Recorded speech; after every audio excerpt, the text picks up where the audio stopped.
டேய் குஷ்டம் டேய் இவனை யாரா மேலே ஏத்தண்டே அவனே ஏத்தானா ஒரு வேளை உருப்பட பண்ண மாட்டேன் இது வாங்கி கொடுக்க மாட்டேன் என்னப்பா என்ன பண்ண போற சாமி கிட்ட காமிச்சு அது பண்ணுவாங்கல்ல அதனால சொன்னேன் இதுதான் சொன்னீங்க ஆமா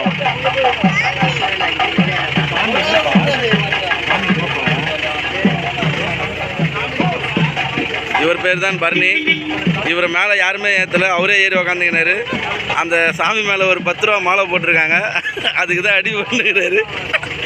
கடைசியில் அந்த மாலையை அதை ஆட்டிய போடலான்னு தான் பார்த்துன்னு இருக்கான் அவர் பேர் தான் சந்திரையா பக்கத்தில் கண்ணு தெரியாது சந்திரையா கையில் ஏதோ லேப்டாப் பேக் மாரி இருக்குது சிலம்ப காமிச்சிருந்தா இருக்கா எங்க சூரியலங்க ஆ வீட்டுக்கு கோயிலுக்கு போகிறதுல டயரில் உட்காந்து போயினுங்கிறான் ஆனால் என்ன